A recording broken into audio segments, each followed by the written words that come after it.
Welcome to the Late Night Fight. This is the first episode based on the glorification of serial killers. I'm here with Angie. I'm the other one, Ellis. So, the reason why we're doing this and why it's a podcast is because some of the most listened to podcasts are about serial killers in general. And us as humans, we're intrigued by dangerous situations such as serial killers. And there's a phenomenon called morbid curiosity, which refers to the tendency to seek out just dangerous situations. And that could be just wanting to see what happened on the side of the road, who got in an accident, and what happened. And just humans fantasize mainly about the supernatural danger, body violations, violence, and the minds of dangerous people. And that includes serial killers' minds, of course. And you can't go into psychology class and not think about that. I think that's one of the main topics I did when I started psychology here at Liverpool High School. One of the main topics was getting in the mind of a serial killer. Right, because we learn about the brain, and I think when we hear about that stuff on the news of as horrible as it is, shootings and killers and stuff, I think we're so intrigued by it because it's so unnatural that our brains just automatically want to know more about it. Oh yeah, definitely. And I think it goes back to the evolutionary relationship with the predator and prey theory, which is basically the fascination of prey wanting to stay away from the predators, that case being the serial killers and us being the prey, just a normal human. And we want to learn how to keep safe from serial killers because it helps us to know how to actively avoid them. And it also could be just a reminder things could be worse and that something like that could have happened to us where we were dead or a victim of a serial killer. And it's become very popular in recent history with the Ted Bundy series coming out a few years ago, and just recently the new Dahmer series on Netflix coming out, and that being very popular on TikTok and social media in just general.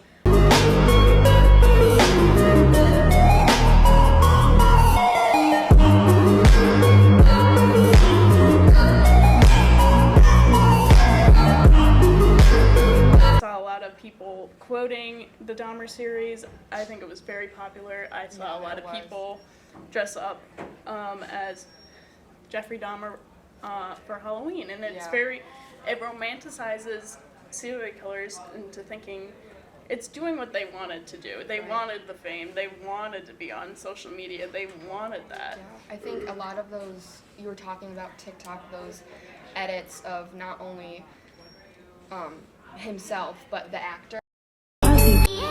Just be friends. I would rather die than let you go.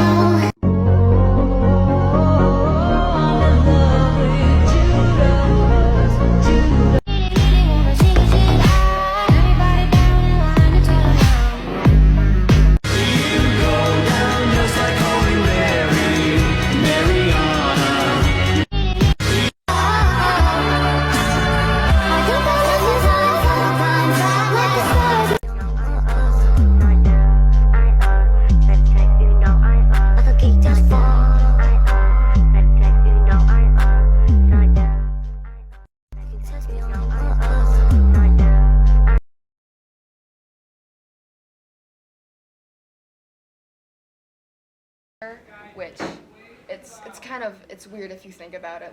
Sure, the actor might be a nice person, but you're relating those two, and it's hard for even the victims of those families, especially when they see these documentaries on Netflix or on TV shows and whatever, and they're having to relive all that trauma again, and so it's publicizing, not in a good way, And a lot of people, and I know with Hollywood, that they're getting a lot of backlash with casting what they call a pretty actor in a role such as vile as Jeffrey Dahmer or Ted Bundy. I know it got a lot of backlash when Zac Efron was Ted Bundy because they thought, oh, well, he's too pretty, they're going to romanticize him. And you don't want to romanticize somebody that did something like that, and they targeted people based on, I know Ted Bundy targeted girls that had brunette hair, and the Dahmer targeted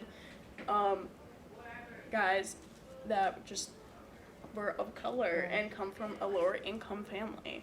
And it's not fair. They target those people on purpose. They know how to target them and if they are an easy, like, kill. Yeah, you're absolutely right. So I think it's very weird when you see people or have these ideas of romanticizing these kind of people, because they did that, you know, in courtrooms too. I think with the Ted Bundy documentary, The Shockingly Evil and Vile, was it? Yeah. They were talking about how even like the people who were in the courtrooms, he had all these like supporters and stuff who were supporting him of what he did because he was just good looking. So they were ignoring, you know, all of his victims and what he did, which, you know, it's horrible. So again, as you were saying. Yeah, the same thing happened also with Jeffrey Dahmer. If you watch the series,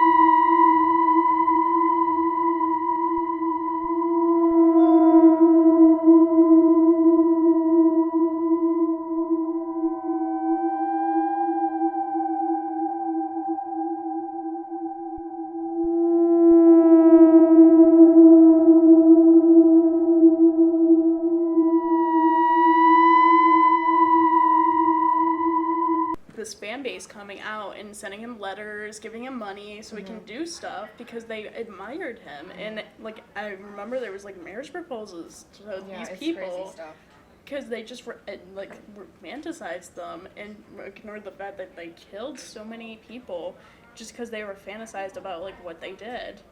Right, and then you truly do feel for these families who know this is happening, and like just thinking about, you know, your loved ones. Like if that happened to one of them, you wouldn't want the person who did that to be glorified like that. And I think that's why if you watch, I personally watched Kendall Rae. She went after Hulu with a victim of the family based on that they didn't know that there was going to be a documentary about.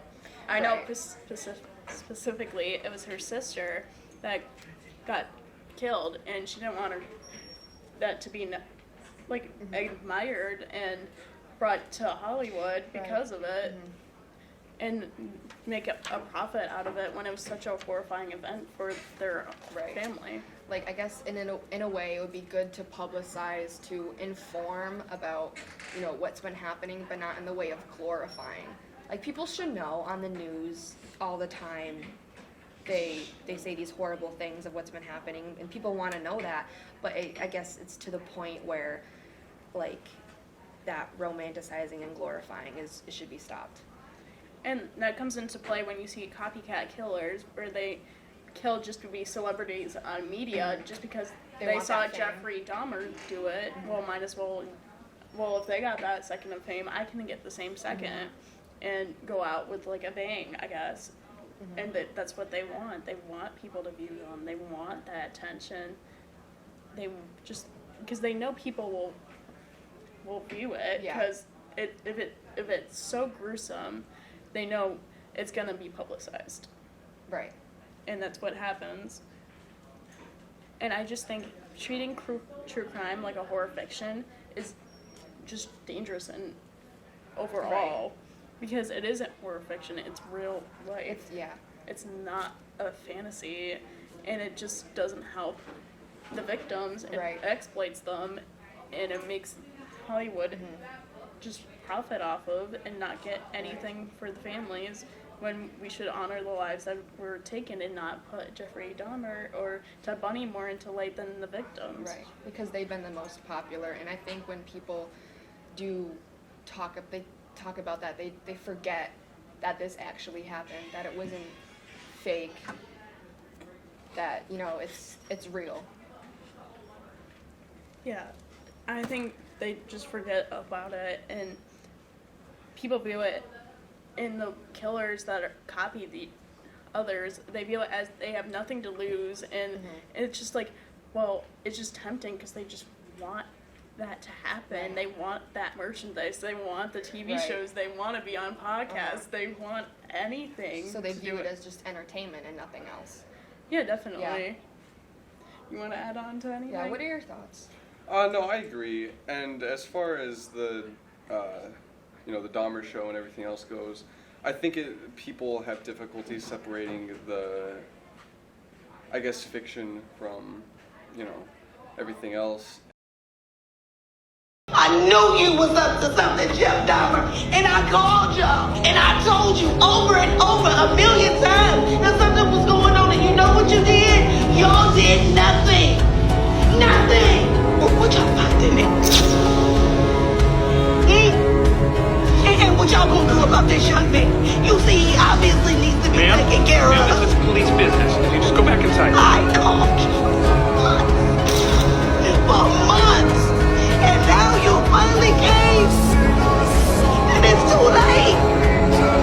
Y'all came too late. And it's a very fine line separating actor from events, and I think people do that wrong. And I think that there's not necessarily ill intent, it's just done badly. And the victims of all of these, no matter what you're talking about, any Ted Bundy show, any Jeffrey Dahmer show, anything, it needs to be treated with care, and it's usually not. And I think we need to get to a place where we can fix that and normalize that. Yeah, like I know with the Dahmer series, it came out that the victims' families didn't even know that it was happening, and they just did it without even telling them it was going to happen, that they were going to even be featured in the show and have actors playing them. Like I know in that specific court scene with the one lady, she didn't know that was going to happen because it was such a traumatic event for her, and it was just, I think, thought out very badly on the part of the directors, not reaching out to the victims. Because you're not thinking of the people who have to relive this experience and these memories that they already went through. I mean, like, I guess watching it kind of unfold is just, I can't imagine how horrible that would be. Oh yeah, I don't think anybody could imagine it unless it were to happen to a family member of yours. And just like in general, it's just a very hard topic to go about. Right. And I just don't think we're there in Hollywood yet where we can publicize it to be some big horror flick or some big like true crime flick. Like they know specifically it's gonna get views, but they don't know how to treat it. And I wouldn't say it's bad to talk about it like podcasts or just, news, but when you're making the whole thing just around entertainment, I guess, like, yes, you're informing people, but you're also not thinking of the other people, and I don't like it at all. I don't think these type of series should be made. Well, I think there's both sides where it is good to be informed because then, if there's a message with a podcast, then it comes out to be, okay, we can use that to help us later in history, because there is a saying, like, basically, like, if you don't know history, you're going to repeat it. Right. And we've seen that so much in, like, just American history, let's be honest, in the recent years. And it's just, it applies here. If you don't know what happened, somebody could do it again. And with the recent, like, gun control right now, it's been pretty bad with all these killings. I mean, Thanksgiving week, it was, like, I think they were saying, like, 7 mass shootings. Right. So I think, it is important to talk about it, but, like,